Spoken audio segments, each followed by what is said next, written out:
Untuk itu, supaya tidak terjadi satu kondisi kejadian kebakaran itu, maka bangunan gedung harus memiliki 4 aspek keselamatan kebakaran. Apa saja? Yang pertama adalah MKKG.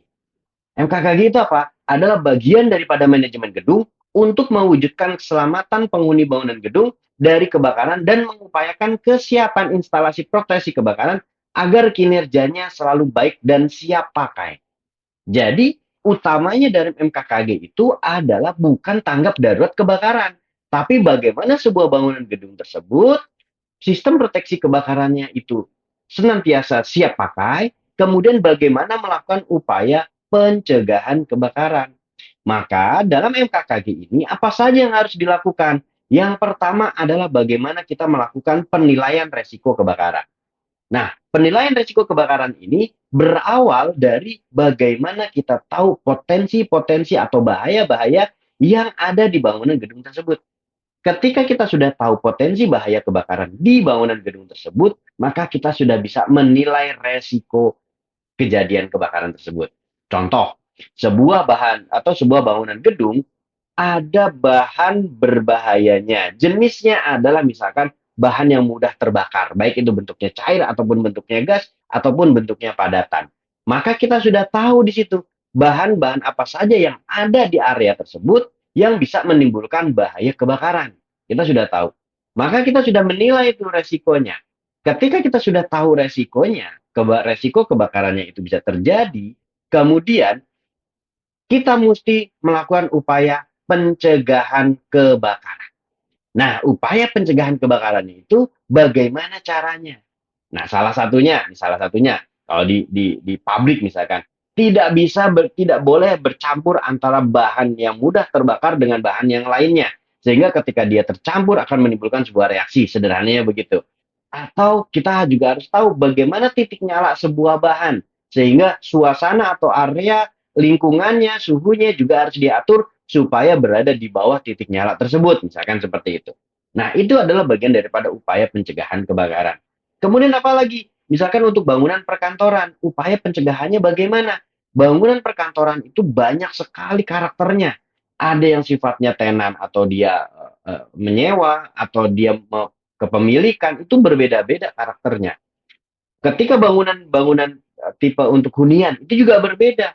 Misalkan rumah sakit akan berbeda dengan apartemen. Apartemen akan berbeda dengan juga hotel. Maka di sini peran daripada para pengurus itu sangat penting. Kenapa demikian? Karena pengurus itu memiliki kemampuan untuk sampai ke seluruh bangunan gedung tersebut, tetapi juga memiliki keterbatasan. Contoh, sebagai pengurus atau pengelola apartemen, maka dia hanya atau pengurus tersebut hanya boleh ada di area koridor sampai ke area koridor atau pada area di mana area-area publik. Tetapi tidak bisa ke area private. Kalau masuk ke area private maka perlu permit atau perlu izin terlebih dahulu. Itu kalau di bangunan-bangunan yang bangunan tinggi. Bagaimana kalau di pabrik? Nah, di pabrik juga demikian. Ada akses-akses tertentu yang bisa dimasuki dan tidak boleh dimasuki. Nah, itu juga perlu sebuah upaya pencegahan kebakaran, bukan hanya pada para pengurus saja, tetapi kepada seluruh komponen yang ada pada bangunan gedung tersebut.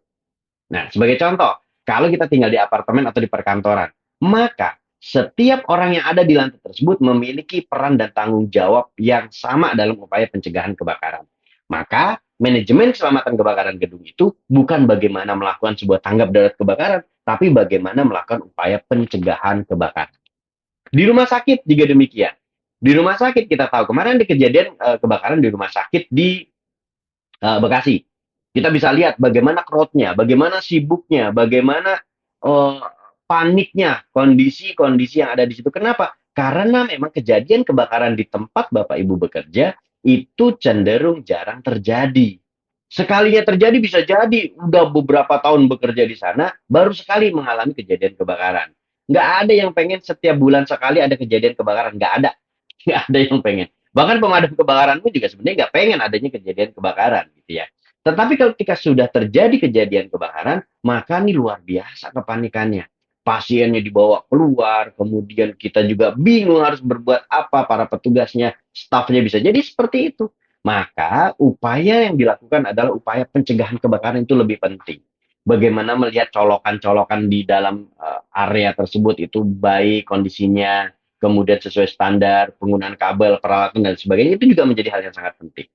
Sehingga di MKKG perlu juga supaya mengurangi kepanikan tadi, perlu adanya namanya rencana tanggap darurat kebakaran. Nah, rencana tanggap darurat kebakaran ini tidak bisa dilakukan secara general di bangunan gedung tersebut. Ya, harus ada hal-hal yang spesifik. Saya ambil contoh di rumah sakit.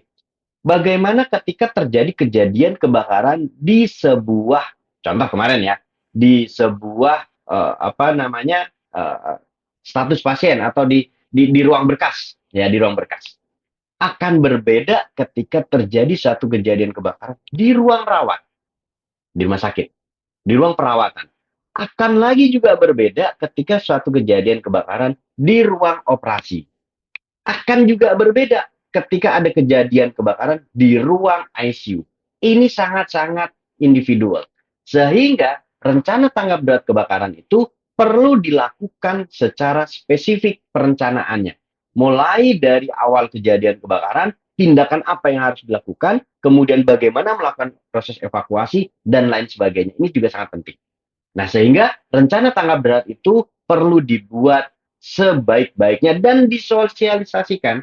Karena yang judulnya rencana tanggap darurat kebakaran itu adalah sebuah dokumen. Dokumen itu harus disimpan. Tetapi bukan hanya disimpan udah jadi. Ketika ada persyaratan akreditasi, ini ada kok kayak gitu ya. Nggak seperti itu. Tetapi perlu dilakukan sebuah simulasi tanggap darurat. Makanya simulasi tanggap darurat itu bukan dilakukan hanya 1 tahun sekali sebagai persyaratan, saya akan lebih senang kalau itu sebuah kesadaran. Bisa jadi 6 bulan sekali, walaupun sifatnya internal, tidak melibatkan para tenan, tidak melibatkan para pengunjung, nggak ada masalah. Tetapi kita semua tahu bahwa ketika dalam keadaan darurat itu kita memahami tugas dan fungsinya masing-masing. Seorang perawat tugasnya ngapain, seorang apa namanya security tugasnya ngapain. Ini kalau kita berbicara di rumah sakit. Atau kita berbicara di bangunan gedung lainnya, ya misalkan di bangunan pabrik misalkan. Seorang pekerja pabrik itu harus berbuat apa ketika melihat kejadian kebakaran. Belum lama saya melakukan evaluasi pada sebuah mall, salah satu mall di Jakarta. Kemudian melihat sebuah skenario kejadian kebakaran. Ketika melihat ada kejadian kebakaran, di skenario nya, seorang petugas melihat kejadian kebakaran hanya melaporkan. Setelah melaporkan, maka akan dilakukan tanggap darurat oleh tim tanggap darurat yang ada di lantai bawah. Padahal sejatinya, ketika dia melihat kejadian kebakaran, melakukan tanggap darurat awal yaitu apa? Membunyikan alarm dan melakukan upaya pemadaman kebakaran itu jauh lebih cepat melakukan upaya pemadaman ketimbang hanya melaporkan saja. Maka itu namanya rencana tanggap darurat kebakaran. Sehingga setiap kita memiliki tanggung jawab dan cara untuk melakukan upaya penanggulangan kebakaran awal. Itu yang penting. Nah, selain itu, kita juga mesti melakukan sebuah pemeliharaan dan perawatan sarana proteksi kebakaran. Bisa kita lihat tadi, teman-teman bisa lihat di sini kan, bagaimana sebuah kesiapan instalasi proteksi kebakaran. Ini menjadi sangat penting. Kenapa? Karena sistem proteksi kebakaran tersebut akan menjadi ujung tombak pemadaman kebakaran. Ujung tombak pemadaman kebakaran itu bukan pada kami, petugas pemadam kebakaran yang ada di daerah setempat. Enggak, tetapi siapa ujung tombaknya? Adalah orang yang terdekat pada kejadian tersebut. Misal, di sebuah pabrik di area produksi. Security ada, security sudah ditunjuk sebagai tim pemadam kebakaran. Tapi security posisinya ada di mana? Kita nggak tahu. Ya posisinya jauh karena dia ada pos, misalkan kita ada di pos depan.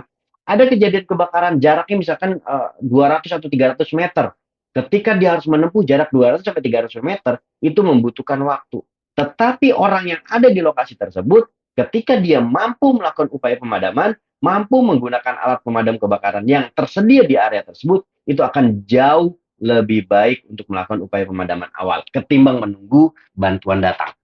Jadi upaya yang pertama adalah memberikan informasi kepada halayak, yang kedua melakukan upaya pemadaman kebakaran. Maka di sini pemeliharaan dan perawatan sarana proteksi kebakaran itu menjadi penting bagi kita. Kenapa demikian? Karena ujung daripada pemadaman adalah di diri kita. Itu yang pertama. Yang kedua, indera perasa, indera mata kita atau penglihatan kita atau indera penciuman kita adanya di sistem proteksi kebakaran. Yaitu apa? Di sistem deteksi dan alarm kebakaran. Bagaimana sebuah kejadian kebakaran itu bisa diketahui oleh tim tanggap darurat apabila di sistem tersebut tidak ada yang namanya deteksi kebakaran. Bagaimana tim tanggap darurat mau melakukan upaya penanggulangan kebakaran jika tidak ada informasi awal kejadian kebakaran? Informasi awal kejadian kebakaran itu bisa didapatkan dari sistem deteksi kebakaran. Oke, ini MKKG. Ya, kalau kita berbicara MKKG, kita berbicara terkait dengan keseluruhan sistem yang ada. Bagaimana melakukan upaya pencegahan kebakaran dan melakukan upaya penanggulangan kebakaran serta melakukan upaya investigasi kejadian kebakaran sehingga akan menimbulkan sebuah rekomendasi yang akan digunakan di hari berikutnya atau di masa depan. Yang berikutnya, aspek keselamatan kebakaran adalah aspek proteksi kebakaran. Nanti kita akan lebih bahas lebih lanjut nih, proteksi kebakaran itu ada yang namanya sistem proteksi aktif, ada yang namanya sistem proteksi pasif. Bagaimana sistem proteksi aktif itu bekerja adalah upaya penanggulangan kebakaran supaya kebakarannya tidak berlanjut menjadi membesar. Lalu bagaimana sistem proteksi pasif? Sistem proteksi pasif itu adalah bagaimana dia bekerja sehingga ketika terjadi kebakaran hanya area tersebut saja yang terbakar dan tidak merambat ke tempat yang lain. Itu maksudnya. Jadi sistem proteksi kebakaran itu ada dua sejatinya, ada aktif dan ada pasif. Kenapa ketemu pemadam kebakaran di tahap awal dan pada tahap konstruksi yang mungkin jarang dilakukan? Ini tujuannya selain untuk melihat bagaimana sistem proteksi aktifnya itu terpasang, dan yang penting juga adalah bagaimana sistem proteksi aktif pasifnya itu juga disiapkan. Karena sebuah bangunan gedung ketika sudah memiliki sistem proteksi pasif yang bekerja secara optimal, maka sejatinya posisi bangunan gedung tersebut adalah posisi yang siap dan mandiri dalam upaya penanggulangan kebakaran.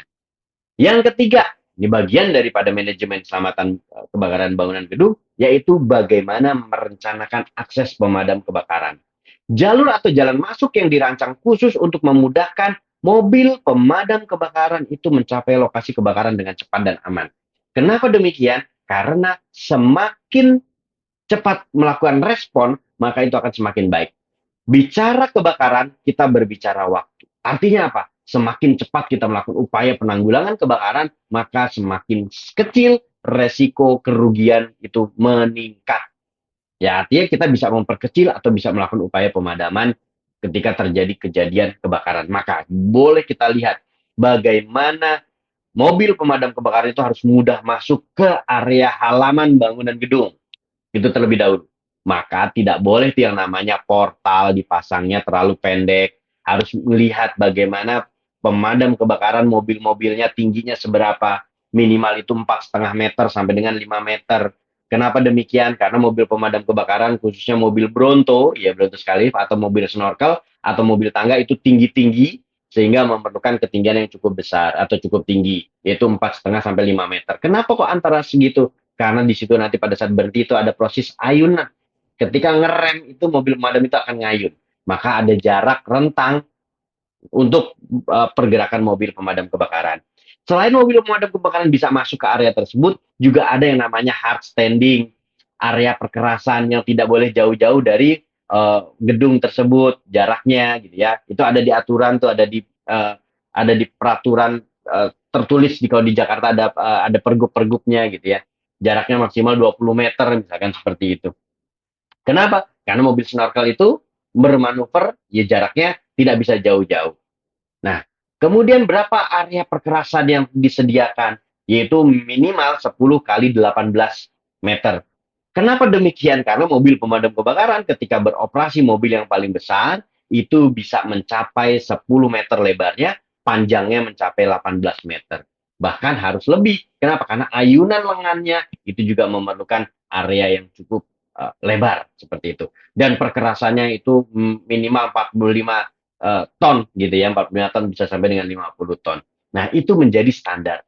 Itu baru masuk ke halaman bangunan gedung. Lalu bagaimana pemadam kebakaran bisa masuk ke area bangunan gedung? harus gedung tersebut ketika terjadi general alarm, pintunya nggak boleh otomatis terbuka dan tertutup, prosesnya harus tetap mudah terbuka. Kenapa? Selain memudahkan untuk sarana jalan keluar, pemadam kebakaran itu juga mudah masuk. Kemudian disiapkan yang namanya fireman lift. Fireman lift itu adalah lift pemadam kebakaran yang bisa digunakan pada saat keadaan darurat. Itu untuk memudahkan bagaimana pemadam kebakaran itu bisa masuk ke area tersebut. Termasuk ada namanya saf pemadam kebakaran. Kemudian bagaimana sarana penyelamatan jiwa itu juga disiapkan oleh bangunan gedung. Maka bangunan gedung itu menyiapkan minimal ada 2 sarana penyelamatan jiwa atau tangga darurat. Di posisinya di mana? Posisinya adalah berjauhan di ujung-ujung dari sebuah bangunan gedung. Sehingga tidak ada kesempatan orang itu terjebak di area lantai. Kemudian tangga darurat tersebut harus disiapkan sedemikian rupa. Bagaimana kondisi tangga darurat tersebut harus senantiasa aman. Penerangannya cukup, kemudian memiliki pressure fan, sehingga areanya senantiasa positif di ruang tangga darurat. Tidak ada asap yang masuk, tidak ada api yang masuk. Seperti itu. Pintunya, kusennya terbuat dengan kondisi TKA atau tahan apa namanya uh, ketahanan tingkat ketahanan apinya itu minimal 120 menit atau 2 jam. Kemudian juga harus menggunakan gagang panik dan lain sebagainya. Itu persyaratannya. Sehingga orang ketika melakukan evakuasi, dia akan aman di area tangga darurat. Itu gambarannya. Ini adalah 4 aspek keselamatan kebakaran gedung. Lalu, bagaimana peran daripada MKKG, Manajemen Keselamatan Kebakaran gedung?